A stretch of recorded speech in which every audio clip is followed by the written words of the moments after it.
بسم الله والصلاة والسلام على رسول الله. ازيكم حبايبي؟ عاملين ايه؟ يا رب تكونوا بخير دايما. النهارده بقى كده فيديو جديد، يا رب يعجبكم. هنعمل مع بعض كده غدا بسيط، وحبيت اشارك الغدا معاكم يعني. فأكلة بسيطة كده، أكلة سمك، فهعملها معاكم. ما تنسوش اللايك والاشتراك في القناة لو مش مشتركين، وتفعيل زر الجرس عشان يوصلكم مني كل جديد أنا بنزله. معايا كده هنا جمبري غسلته وطلعت الحبل الرمل بتاعه، قصيت بقى شنباته كده ونضفته كويس. ومعايا هنا سمك بربون، وكمان مرجان، ومعايا كده سمكتين مكاريل لابني ما بيحبش الاسماك دي خالص، فجبت له كده سمكتين مكاريل زي ما انتم شايفين.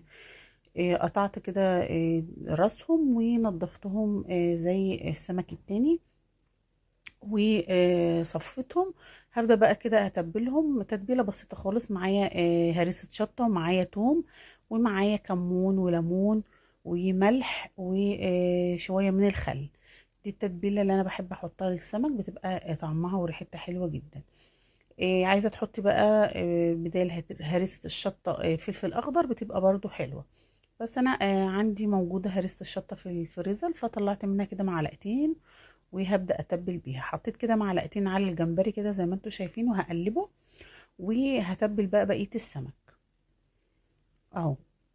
تتبيلة بسيطة بس بتدي كده طعم حلو جدا للسمك، مفيهاش اي حاجة. هبدأ كده. أنا طبعا منضفة السمك كده، مطلعه منه بطنه. ونخلي بالنا عشان السمك ده ضعيف جدا وبيتهرى يعني بسرعة لو ما خدتش بالك. فطلعته كده، طلعت بطنه كده، وهبدأ اتبله زي ما انتم شايفين كده. مفيش اي حاجة، تتبيلة بسيطة وبيبقى طعمها حلو جدا. هتبل بقى كده كل اللي معايا. طبعا انا عاملة هنا كمية بسيطة، لان مش بحب اكتر يعني، عشان بيتفضل منه. انتوا عارفين السمك لما بيتفضل منه خلاص بقى كده مش بيبقى حلو. هو بيبقى كده، هو بيبقى طازة كويس جدا، لكن غير كده ما بيبقاش حلو خالص. فتبلته كده وعصرت ليمونة زي ما انتوا شايفين، وهركنه على جنب شوية يشرب من التتبيلة. كنت هنا عملت السلطة زي ما انتوا شايفين، بنجر وجرجير وطماطم وخيار وفلفل، وطبق سلطة حلو جدا ومغذي. جبت كده الحلة بتاعتي، وهبدأ احط الجمبري عشان اسلقه. حاطه له هنا طماطمايه وبصلايه وفلفلايه صغيرة، وهو طبعا متبل بكل التتبيله والملح وكله، فمش هحط له اي تتبيله. هرفعه على النار زي ما انتم شايفين كده، وهحط له الميه بتاعته وخلاص. على كده مفيش اسهل من كده بصراحه. عايزه بقى تعمليه في طاجن بيبقى حلو برضو، بس انا عملته كده على السريع. هبدأ كده اقلبه مش بمعلقه طبعا، بالحله كده، وهحط له الميه بتاعته، وهغطي عليه واسيبه بقى يتسلق براحته. طبعا مش بياخد وقت، هي 10 دقايق ل 12 دقيقه، ما بنكترش في السليق بتاعه. حله كده على النار، حطيت فيها بصله وشويه زيت صغيرين، وهنا بشوي بتنجان عشان هعمل بابا غنوج. وهحمر البصله لحد ما تاخد اللون البني ده عشان هعمل رز صياديه. اهو هفضل بقى كده احمر في البصله ولحد ما تاخد اللون البني الغامق عشان يطلع معاكي رز بني. بس انا بحبه فاتح، مش بحبه البني الغامق قوي ده. فعلى قد ما عملت البصله كده، هياخد لون الرز، هياخد لون البصل. هنا كان خلاص الجمبري استوى، فهطفي عليه. والميه بتاعت الرز كانت خدت غلوتين كده. هنزل بقى بالرز كده، وهحط له الملح بتاعه وهغطي عليه. حط له شويه كده من الكمون وشويه من الملح، وكده يكون الرز معاه جاهز. ودي اسهل اكله انا بحبها، ما بتاخدش وقت خالص معايا من تحضير لوقت، حلوه جدا.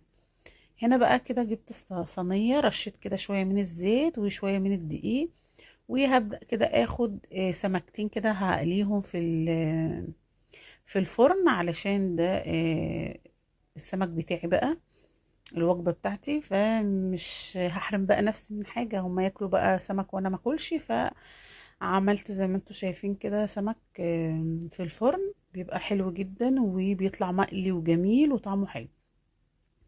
هبدأ كده اتبله بالدقيق، وهحطه هرصه في صينية، وهرش عليه زيت، وهحطه تحت الشواية. بياخد لون حلو جدا وبيستوي، مش بياخد وقت. او مش بيبقى فيه زيوت كتير ولا حاجة.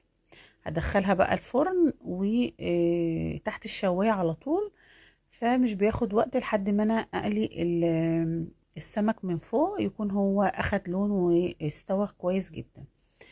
معايا بقى هنا طاسة كده على النار سخنة جدا، فحطيت فيها كده جمبري برضو واحدتين كده، ما كترتش لابني بيحبها، يعني بيحب الجمبري مقلي، يعني مش بيحبه مسلوق. كل واحد ليه طلب في الأكلة دي يعني. فعملت لهم اللي هم عايزينه، كل واحد ايه اللي هو عايزه. فحطيت كده زي ما انتم شايفين الوحدتين الجمبري دول بالدقيق كده، تبلتهم وحمرتهم له. وده السمك كده بعد ما ببدره بالدقيق برجع احطه في ميه عشان يطلع معايا كريسبي كده ومقرمش وحلو. حمر بقى كده كل الكميه اللي معايا، وبعد كده هنحضر الغدا مع بعض.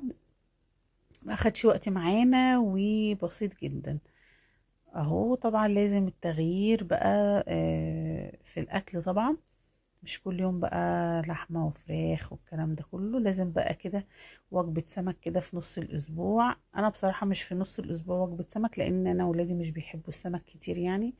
فبالكتير أول مرة، وأنا مرتين في الأسبوع، في الشهر كله كمان يعني. لأن ولادي مش بيحبوا السمك إيه دايما. أنا بحب السمك وكله، بس طبعا أنا مش بحب أجيبه عشانهم يعني، فبجيبه مرتين في الأسبوع كده، مش بكتر من السمك. مع ان السمك كله غذا ومغذي وكده، بس هم لا، ما مش بيحبوه. فحمرت كده كل الكمية اللي هقليها في الزيت واللي في الفرن طبعا لسه بياخد لون اهو. فحمرته طالع بقى كده مقرمش وجميل.